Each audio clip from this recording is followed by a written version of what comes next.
அருட்பெருஞ்சோதி அருட்பெருஞ்சோதி தனிப்பெருங்கருணை அருட்பெருஞ்சோதி. எல்லாம் வல்ல அருட்பெருஞ்சோதி ஆண்டவருடைய அருளாசியினாரே இன்றைக்கு 20/4/2025 ஞாயிற்றுக்கிழமை நல்ல நேரத்தில் வள்ளல் பெருமானை சிந்தித்து நேற்று நாம் சொல்வதாக சொன்ன இந்த பாம்பாட்டி சித்தருடைய பாடலை இன்றைக்கு ஒரு 4-5 பாடல் பாடலாம். ஒவ்வொன்றிலும் இருந்து நான் ஒரு 4 பாடல் 5 பாடல் அந்த அளவுக்கு தான் ஒரு அரை மணி நேரத்துக்குள்ளே பேசி முடித்தால்தான் அனைவரும் சௌரியமாக கேட்பார்கள். மணிக்கணக்கிலே பேசி கொண்டிருந்தால் யாரும் கேட்க மாட்டார்கள். ஆகையினாலே கொஞ்சம் கொஞ்சமாக நாம் நல்ல சன்மார்க்க சங்கத்தினுடைய கொள்கைகளையும் சன்மார்க்க சங்கத்திற்கு ஒத்து வரக்கூடிய சித்தர்களுடைய பாடல்களிலே உள்ள சாதி மத வேறுபாடுகளை சித்தர்கள் எப்படி கண்டித்தார்கள் என்பதையும் நாம் இன்றைக்கு கொஞ்சம் சிந்திப்போம். இது முடிந்த பிறகு பக்கத்திலே உள்ள அந்த சப்ஸ்கிரிப்ஸ் என்று சொல்லக்கூடிய அதை நீங்கள் தட்டிவிட்டால் அநேக அன்பர்களுக்கு அது எல்லாருக்கும் போய் சேரும். அதை தயவு செய்து ஒவ்வொரு அன்பர்களும் இந்த சப்ஸ்கிரைப் செய்யும்படியாக அன்போடு தாழ்மையோடு கேட்டுக்கொள்கிறேன். உலகந்தழைக்க வந்துதித்த உருவே வருக, ஓதாதே உற்ற கலைகள் அனைத்தினையும் உணர்ந்தோய் வருக. ஒன்றிரண்டத்திலகும் பரமானந்த சுக இயல்வே வருக, இம்பரமை இரவா கதியில் ஏற்றுகின்ற இறையே வருக எம்போல்வார். கலகந்த விற்று கதியளிக்கும் கண்ணே வருக, கண்ணிறைந்த களிப்பே களிப்பில் ஊறுகின்ற கனிவே வருக, களிப்பில் ஊறுகின்ற கனிவே வருக. கலைமதிதோய் வலகஞ்செறிந்த வளர்ப்பதியின் வாழ்வே வருக வருக. ராமலிங்க வள்ளலெனுமோர் மாணிக்க மணியே வருக வருகவே. அருட்பெருஞ்சோதி அருட்பெருஞ்சோதி தனிப்பெருங்கருணை அருட்பெரும் ஜோதி.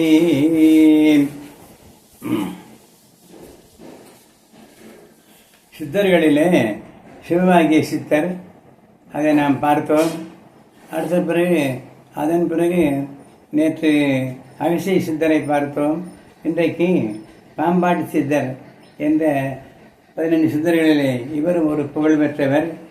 மதுரைக்கு பக்கத்திலே உள்ள அழகர் மலை என்று சொல்லக்கூடிய அந்த அழகர் மலையிலே சித்தர்கள் நீண்ட காலமாக அன்று தொட்டு இன்று வரை வசிப்பதாக சொல்லுகிறார்கள். அந்த சித்தர்களிலே ஒருவர் இந்த பாம்பாட்டி சித்தர்.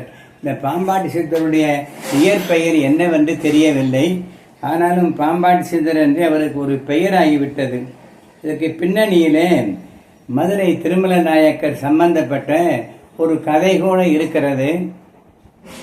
அந்த கதை என்னவென்றால், ஒரு நாள் இந்த நம்முடைய மீனாட்சி அம்மன் கோயில் கட்டுவதற்கு 200 ஆண்டு காலம் ஆகியிருக்கிறது. ஏனென்றால் மன்னர்கள் படையெடுப்பு போக்குவரத்தினாலே வேலைகள் தடைபட்டு போவதும், பிறகு அந்த போர் முடிந்து அமைதி ஏற்பட்ட பிறகு மறுபடியும் கட்டுமானத்தை செய்வதுமாக ஏறத்தாழ 200 ஆண்டு காலம் நிறைவேறிவிட்டது. திருமலை நாயக்கர் மதுரைக்கு சென்றிருந்தவர்கள் போய் பார்த்தீர்களானால், திருமலை நாயக்கர் மகால் என்று சொல்லக்கூடிய மிகப்பெரிய அரண்மனை, ஒரு இரும்பு கூட இல்லாமல் மரம் கூட இல்லாமல் அத்தனையும் சுதை வேலைகளாக பிரம்மாண்ட தூண்களோடு கட்டப்பட்டு அன்றும் இன்றும் அழகாக அப்படியே அச்சுக்குலையாமல் இருக்கிறது. அங்கே ஆண்டு கொண்டிருந்தவர் திருமலை நாயக்கர். அந்த திருமலை நாயக்கர் மீனாட்சி அம்மன் கோயிலை எடுத்து கட்டி அது சரியாக இன்னொரு 6 மாசத்திலே முடிந்து விடுகிற அந்த நிலைமையிலே ஒரு நாள் அவருக்கு பாக்கு சொக்கேறி விதலை வாக்கி போட்டு கொடுக்கும்போது ஏதோ ஒரு மயக்கமாக மாரடைப்பு இறந்து போனதாகவும், அந்த இறந்து போன செய்தியானது இந்த அழகர் மலையிலே இருக்கக்கூடிய தவம் இயற்றக்கூடிய ஒரு சித்தருக்கு உடனே தன்னுடைய ஞான கண்ணிலே கண்டார்கள். இப்படி திடீரென்று திருமல நாயக்கர் இறந்து போனார் எனக்கு தெரிகிறது. ஏற்கனவே கட்டப்பட்டு கட்டி முடிக்காமல் இருக்கக்கூடிய மொட்டை கோபுரங்கள், போக்குவரத்து, இந்த புது மண்டபம் இவைகள் எல்லாம் கட்டப்படாமல் இருக்கிறது. இவர் திடீரென்று இறந்து விட்டாரே என்று மனசு வேதனைப்பட்டு 200 வருட காலமாகியும் இந்த மீனாட்சி அம்மன் கோயில் கட்டப்படவில்லையே என்ற ஆதங்கத்திலே அவர் தன் சீடர்களை அழைத்து, என்னுடைய உடம்பை நீங்கள் பத்திரமாக பார்த்து கொள்ளுங்கள், நான் கூடு விட்டு கூடு வாய்ந்து திருமல நாயக்கர் உடலிலே நான் என்னுடைய ஆவியை அங்கே கொண்டு போய் செலுத்தி கொஞ்ச காலத்துக்கு இந்த கோயிலெல்லாம் கட்டி முடிகின்ற வரைக்கும் நான் அங்கே இருப்பேன். ஒவ்வொரு பௌர்ணமி தோறும் இங்கே வந்து உங்களுக்கு நான் அங்கே என்ன நடந்தது என்பதை பற்றி சொல்லுகிறேன் என்று சொல்லி அந்த உடலை பாதுகாப்பாக வைத்து கொண்டிருக்கும்படி தன்னுடைய தலைமை சீடர்களுக்கெல்லாம் சொல்லிவிட்டு இவர் ஒரு பெரிய ஒரு பாம்பை எடுத்து கொண்டு வந்து அந்த அரசனுக்கு, நீங்கள் வந்து இவ்வளவு காலம் ஆகிவிட்டது, பௌர்ணமி தவறாமல் வருகிறதாக சொன்னீர்கள், 4-5 பௌர்ணமிகள் ஆகிவிட்டது, என்ன தெரியவில்லை என்று குருநாதரை பார்ப்பதற்காக வேண்டி இந்த பாம்பை பிடித்து கொண்டு வந்தேன் என்று சொல்லி அங்கே வலுவந்தமாக உள்ளே நுழைந்து, நான் மன்னரை பார்க்காமல் போக மாட்டேன் என்று இவர் ஒரே பிடியாக திருமல நாயக்கர் மன்னரை பார்த்துவிட்டு தான் போவேன் என்று சொன்னதாகவும், இவருடைய தோற்றத்தையும் அவருடைய பிடிவாதத்தையும் பார்த்த காவலர்கள் மன்னனிடத்திலே சென்று சொல்லுகிறார்கள். மன்னர் உடனே வெளியே வருகிறார்கள். அப்படி வெளியே வந்தபோது இவர் இந்த பாம்பை எடுத்து ஆட்டி அவருக்கு முன்னாடி அவருடைய வரப்பு பிளர்ப்பு, அவருடைய நிலைமை, அவருடைய வல்லவங்கள் எல்லாத்தையும் எடுத்து சொல்லி, அதன் பிறகு அவர் திருமல நாயக்கரும் அவரும் சேர்ந்து மதுரை மீனாட்சி அம்மன் கோயில் தெப்பக்குளத்துக்கு பக்கத்திலே இருக்கக்கூடிய ஒரு இடத்துல அங்கே ஒரு போர்டு இன்றைக்கு வரைக்கும் போட்டிருக்கிறார்கள். திருமலை நாயக்கரும் பாம்பாட்டி சித்தரும் அழகர் மலைக்கு போன சுரங்கம் என்று மேலே எழுதி வைக்கப்பட்டிருக்கிறது. இது ஒருவே உண்மை நடந்த வரலாறு போல அன்றைக்கு இருந்து இன்றைக்கு வரைக்கும் மக்களிடத்திலே பேசப்படுகிறது. அப்படிப்பட்ட சிறப்பு வாய்ந்த இந்த பாம்பாட்டி சித்தருடைய பாம்பு ஆடுவதைப் போல அவர் அந்த பாடல்களை பாம்பாட்டியைப் போல பாடி தன்னுடைய குருபுரானுக்கு அவருடைய வல்லவங்களை சொல்லி தன்னை யார் என்று அவருக்கு ஞாபகப்படுத்தி, அதன் பிறகு இருவரும் ஒரு ஞான நிலையிலே அவர் நாம் ஏமாந்து இப்படி மகாராணி இந்த நிலையிலே அந்த கோயில் கோபுரத்து வேலைகள் எல்லாம் ரொம்ப நன்றாக வேக வேகமாக நடக்கிறது. மன்னர் இருந்த காலத்திலே விட பெரிய பெரிய தூண்களை எல்லாம் 2 பேர் 3 பேர்களை வைத்து கொண்டு அழகாக தூக்கி நிறுத்தக்கூடிய அவருடைய வல்லவங்களை எல்லாம் காட்டி கோயில் வேலையை விரைவாக செய்கிறார்கள். இதை பார்த்து கொண்டிருந்த அமைச்சர்களும் மற்றவர்களும் சந்தேகப்படுகிறார்கள். திருமல நாயக்கர் இப்படி வேகமாக செய்யக்கூடிய சூழ்நிலையான அந்த அன்றைக்கு இல்லையே, இந்த வேகத்தையும் இவருடைய சாடைகளையும் பார்த்தால் உடம்பு நம்முடைய மன்னர் உடம்பு தான், அந்த உடம்புக்குள்ளே ஏதோ ஒரு சித்தர் இருந்து இந்த வேலையை செய்ய வேண்டும் போல் இருக்கிறது என்று செய்கிறார் என்று நம்பி அமைச்சர் பெருமக்களும் ஆலோசனை செய்து இதை ராணியிடத்திலே சொல்லுகிறார்கள். அம்மா தாயே, இந்த சித்தர் நம்முடைய மன்னர் உடம்பு மன்னருடையது, அவர் செயல்பாடுகள் எல்லாம் வித்தியாசமாக இருக்கிறது என்று சொல்ல, அந்த ராணி அம்மையும் ஆமாம் நானும் தெரிந்து கொண்டேன், என்னுடைய படுக்கை அறை பக்கம் அவர் வருவதே கிடையாது, எப்பொழுது சொன்னாலும் எனக்கு வேலை இருக்கிறது, இன்னொரு நாளைக்கு வருகிறேன் என்று சொல்லிவிட்டு போய்விடுகிறார்கள். பௌர்ணமிக்கு உள்ளே கதவை பூட்டி கொண்டு உள்ளேயே இருக்கிறார்கள். எனக்கு ஒன்றும் சொல்ல முடியவில்லை, திகைப்பாக இருக்கிறது என்று சொல்ல, அந்த ராஜகுரு மாறி இருக்கக்கூடிய முதல் மந்திரி அவர் அம்மையிடத்திலே ராணி இடத்திலே உண்மையை சொல்லுகிறார்கள். இவர் உருவம் நம்முடைய மன்னர் உருவம்தான், உள்ளே இருக்கிற ஆன்மா ஏதோ பெரிய சித்தருடைய ஆன்மா. ஆகையினாலே நீங்கள் உங்கள் சாமர்த்தியத்தை கொண்டு இவரை தன்வசப்படுத்திக் கொள்ளுங்கள், இல்லை என்றால் அவர் அங்கே போய்விடுவார், அவர் யார் எவர் என்றே நமக்கு தெரியாமல் போய்விடும் என்று ஒரு சாடை மாடையாக அந்த அம்மாவுக்கு ராணி அம்மாவுக்கு தெரியப்படுத்துகிறார்கள். அதனை சூசகமாக புரிந்து கொண்ட ராணியும் அவரிடத்தில் பலவந்தமாக நெருங்கி பழகுகிறார்கள். இந்த பெண் என்ற மாய்கையிலே அந்த சித்தர் கொஞ்சம் மயக்கம் அதிலே கொஞ்சம் மயங்கி 2, 3, 4 பௌர்ணமிகள் தன்னுடைய மாணாக்கர்களை பார்ப்பதற்கு அழகர் மலைக்கு செல்லவில்லை. ஆகையினாலே உங்களை நான் தேடிக்கொண்டு வந்தேன் என்று இந்த சித்தர், பாம்பாட்டி சித்தர் அதை அவருக்கு புரிய வைக்கிறார் என்பது சரித்திரத்திலே இல்லாத வாய்மொழி கதைகளாக மதுரை மக்களால் அன்று தொட்டு இன்று வரை பேசப்படுகிறது. எனக்கு சின்னாளம்பட்டி என்ற ஊர் மதுரைக்கு பக்கத்திலே உள்ளது, திண்டுக்கல் அருகிலே. நாங்கள் அடிக்கடி தொழில் நிமித்தமாக வாரம் 4 முறை 3 முறை மதுரைக்கு செல்லும் போது அந்த திருமல் நாயக்கர் மகாலுக்கு பக்கத்தில் உள்ள இடங்களிலே எங்களுக்கு சாயப்பற்றைக்கு மருந்து வாங்கக்கூடிய அந்த சாயம் போடுவதற்குண்டான மருந்துகள் வாங்குவது அங்கே தான். அப்பொழுது போகும்போதெல்லாம் அங்கே உள்ள பெரியவர்களெல்லாம் பார்த்து நான் சந்தித்து பேசும்போது இந்த விஷயத்தை அவர்கள் சொல்லியும் நான் கேள்விப்பட்டிருக்கிறேன். ஆகையினாலே ஓரளவுக்கு அதில் உண்மையும் இருக்கலாம், கொஞ்சம் கூடுதல் குறைச்சலாக கற்பனையும் இருக்கலாம். இருந்தாலும் நடந்த நிகழ்ச்சி என்னவோ ஒன்றுதான். அந்த வள்ளல் இந்த குருநாதரை இந்த மயக்கத்திலிருந்து விடுவித்து கோயில் கட்டி முடிகிற வரைக்கும் காத்து கொண்டிருந்து அந்த பாம்பை கொண்டு வந்து ஆட்டிய சித்தர் தாமரை குளத்து பக்கத்திலே உள்ள அந்த இடத்திலே இருந்து அழகர் மலைக்கு போய்விட்டார்கள் என்று அங்கே இப்பொழுது சுரங்கப்பாதை அடைக்கப்பட்டு அங்கே போர்டு போட்டு எழுதி வைத்திருக்கிறார்கள். இதையும் நாம் நம்ப வேண்டியதாக இருக்கும். திருமலை நாயக்கரும் பாம்பாட்டி சித்தரும் இருவரும் வந்து தோள் மேல் தோள் கை போட்டு கொண்டு இந்த சுரங்கத்து பாதை வழியாக அழகர் மலைக்கு சென்ற பாதை என்று எழுதி வேற வைத்திருக்கிறார்கள். ஆகினால் அப்படிப்பட்ட சிறப்பு வாய்ந்த அந்த பாம்பாட்டி சித்தருடைய பாடலை இன்று கொஞ்சம் சிந்திப்போம். தெளிந்து தெளிந்து தெளிந்து அடுவாம்பே சிவன் சீர்வாதம் கண்டோம் என்று அடுவாம்பே அடுவாம்பே தெளிந்த அடுவாம்பே சிவன் அடியினை கண்டோம் என்று அடுவாம்பே. அடுத்து குரு வணக்கம் சொல்லுகிறார். பொய்மதங்கள் போதனை செய் பொய்குருக்களை புத்தி சொல்லி நன்னேரியில் போக விடுக்கும். பொய்மதங்கள் போதனை செய் பொய்குருக்களை புத்தி சொல்லி நன்னேரியில் போக விடுக்கும். பொய்மை மெய்மதந்தான் இன்னதென்று மேவ விளம்பும். மெய்மதந்தான் இன்னதென்று மேவ விளம்பும்.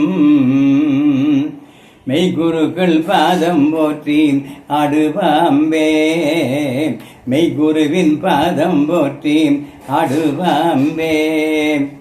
அடுத்து தன்னுடைய குருநாதராகிய அந்த தலைமை சித்தருடைய இன்றைக்கு அங்கே மன்னராக வீற்றிருக்கக்கூடிய திருமல் நாயக்கர் உருவத்திலே உள்ள தன்னுடைய குருநாதருடைய சக்தி சித்திகளை எல்லாம் இவர் சொல்லுகிறார். சித்தருடைய வல்லபம் என்ற தலைப்பிலே இந்த பாடல் வருகிறது. 8 நாகம் கையில் எடுத்தே காட்டுவோம், இந்திரனார் உலகத்தை இங்கே காட்டுவோம்.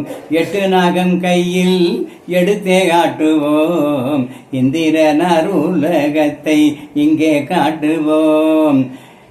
கற்றுக்கடங்காத பாம்பை கற்றுக்கடங்காத பாம்பை கட்டி விடுவோம். கடுவிசம் தன்னை கக்கி அடுவாம்பே அடுவாம்பே தெளிந்த அடுவாம்பே. 64 கலை யாவும் அறிந்தோம், அதற்கு மேல் ஒரு கலை யானதறிந்தோம். கலைகள் மொத்தம் 66 என்று சொல்லுவார்கள். அதற்கு மேலே உள்ள கலை என்பது சாகா கலை. வள்ளலார் சொன்ன மரணமில்லா பெருவாழ்வு, அதையும் நாங்கள் அடைந்தோம் என்று பாடுகிறார். 64 கலை யாவும் அறிந்தோம், அதற்கு மேல் ஒரு கலையும் மேலும் அறிந்தோம். மறுபற்று சற்றுமில்லா மனமும் உடையோம், மன்னனே ஆசான் என்று ஆடுவாம்பேன். திருமல்நாயக்கர் உருவத்திலே உள்ள மன்னனே என்னுடைய குரு என்று நினைத்து நீ ஆடுவாம்பே. 64 கலை யாவும் அறிந்தோம், அதற்கு மேல் ஒரு கலையும் தானும் அறிந்தோம். மறுபற்று சற்றும் இல்லா மனமும் உடையோம். மறுபற்று என்றால் வேறு எந்த விதமான பற்றும் இல்லாமல் குருநாதருடைய திருவடிகளையே நாங்கள் பற்றி கொண்டிருக்கக்கூடிய சீடர்கள், எங்களுக்கு வேறு எந்த பற்றும் இல்லை. ஆகையினாலே மறுபற்று சற்றும் இல்லாம் மனமும் உடையோம், மன்னவனே ஆசான் என்று ஆடுவாம்பே. இப்பொழுது திருமல்லாக்கராக இருக்கக்கூடிய இந்த மன்னவர் தான் எங்களுடைய ஆசான் என்று நாங்கள் தெளிந்து கொண்டோம், நீயும் தெளிந்து ஆடுவாம்பே என்று உண்மையை உடைத்து இந்த இடத்திலே பாடுகிறார். மறுபற்று சற்றும் இல்லாம் மனமும் உடையோம், மன்னனே ஆசான் என்று ஆடுவாம்பே. பொருளாசை விளக்கர். நாடு நகர் வீடு மாடு நற்பொருள் எல்லாம் ஓடி ஓடி சம்பாதித்து வைத்திருக்கிறோமே இந்த உலகத்திலே. நாடு நகர் வீடு மாடு நற்பொருள் எல்லாம் நடுவன் வரும் பொழுது நாடி வருமோம், கூடு போன பின்பு இவற்றால் கொள்வையன் என்னோ, கூத்தன் பதம் தெரிந்து நின்று ஆடுவாம்பே. யானை சேனை தேர்பரி யாவும் மணியாய், யானை சேனை தேர்பரி யாவும் மணியாய், யமன் வரும் போது துணை யாக வருமோம், ஞானஞ்சற்றும் இல்லாத நாய்களுக்கு புத்தி நாடி வரும்படி நின்று நீ ஆடுவாம்பே. அடுத்து தன் குருநாதருக்கு லேசாக பெண்ணாசையை விளக்கல் பற்றி ஒரு புத்திமதி சொல்லுகிறார். பெண்ணாசை விளக்கல் என்ற தலைப்பிலே இந்த பாடல் வருகிறது.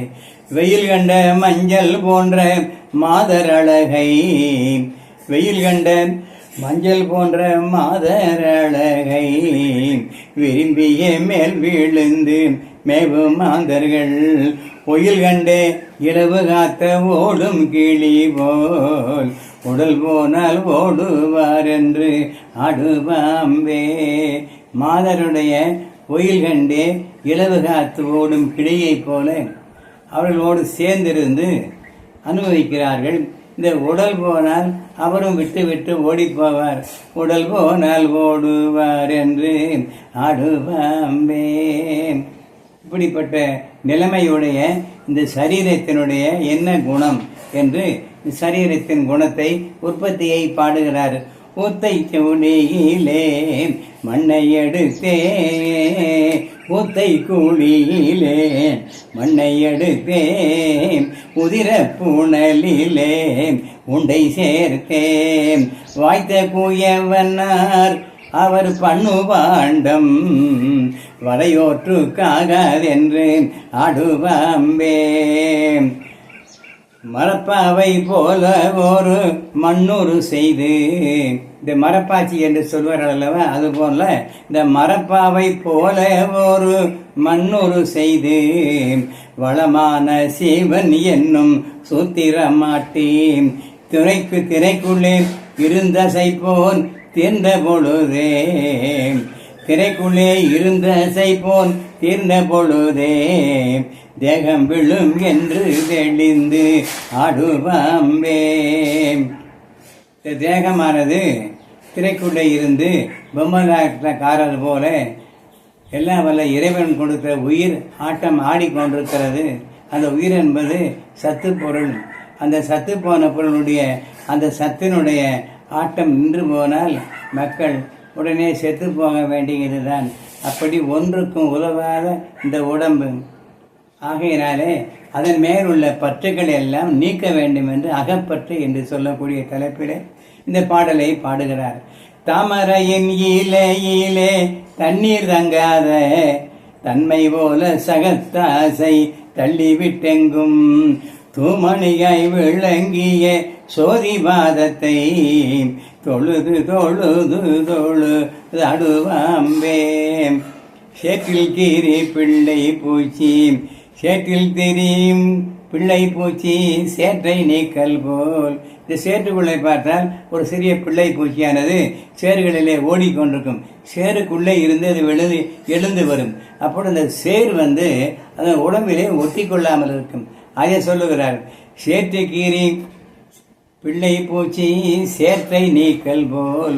சேற்றிலே தெரிகின்ற பிள்ளை பூச்சி அந்த சேறு தனது உடம்பிலே ஒட்டாமல் நீக்குதல் போல தேசத்தோடு ஒத்து வாழ்வார் செய்கை கண்டபின் சாற்று பர வெளி தன்னை சாரும் வெளியே தான் கிடைக்க வேண்டும் என்று ஆடுபாம்பே.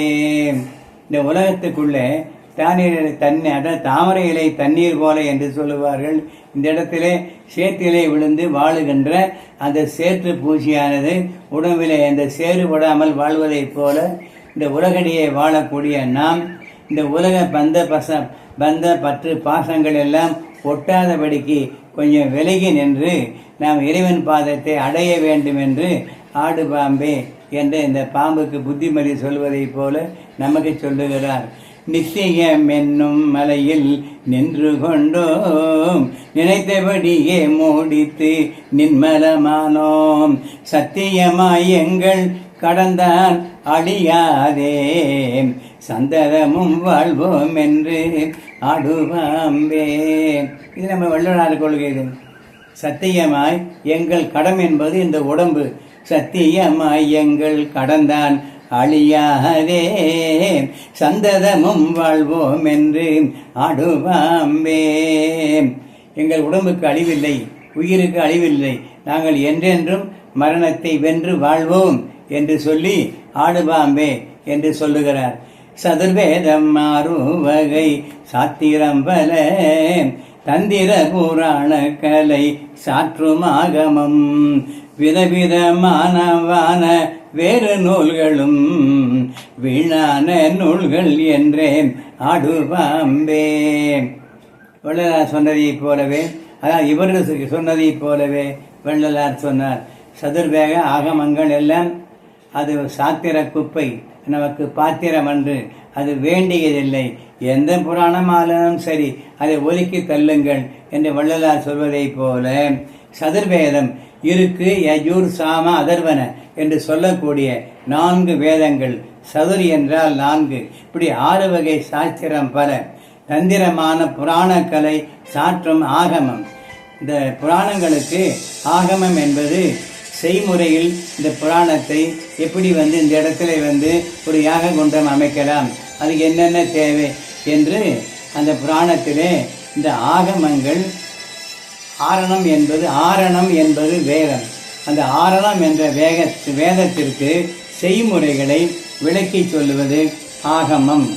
சதுர்வேத மாறு வகை சாத்திரம்பர தந்திர புராண கலை சாற்றும் ஆகமம் விதவிதமானவான வேறு நூல்களும் வீணான நூல்கள் என்று ஆடுவாம்பே.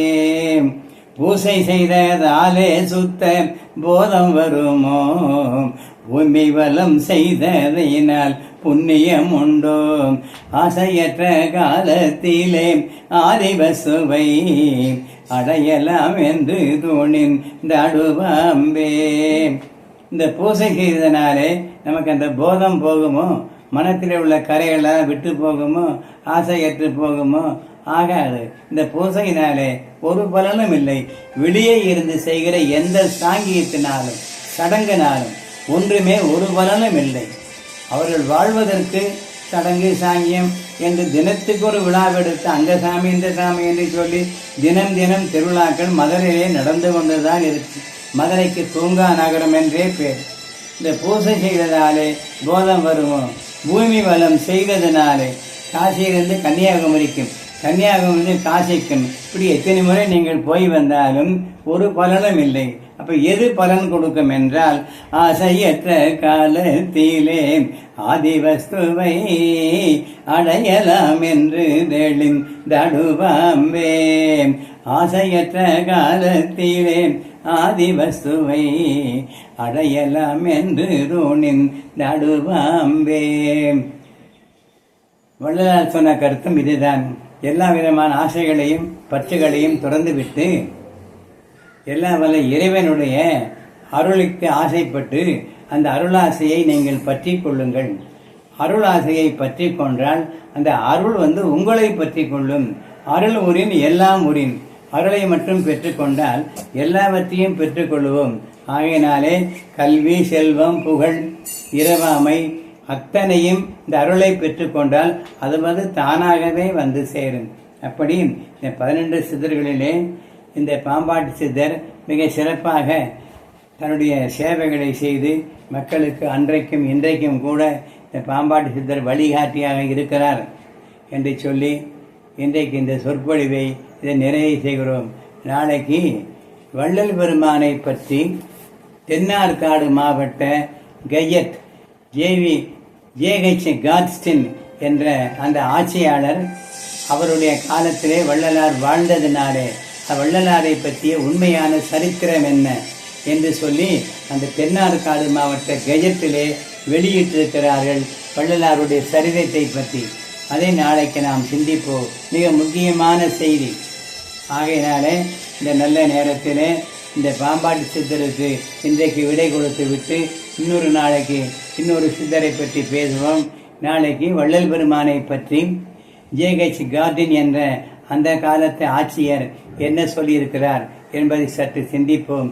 தயவு செய்து இந்த சொற்பொழிவினை சப்ஸ்கிரைப் செய்தால் எல்லோருக்கும் ஒரு நிறைவான செய்திகளை அவர்களும் தெரிந்து கொள்வார்கள் என்று தயவுடன் உங்களை கேட்டுக்கொள்கிறேன். ஒவ்வொரு நாளும் நீங்கள் இதை கேட்ட பிறகு அன்புள்ள நண்பர்கள் சன்மார்க்க சீலர்கள் கொஞ்சம் சப்ஸ்கிரைப் செய்யும்படி தாழ்மையோடு கேட்டுக்கொண்டு இத்துடன் இந்த பாம்பாட்டி சித்தர் பாடலை நிறைவு செய்கிறோம். நன்றி, வணக்கம்.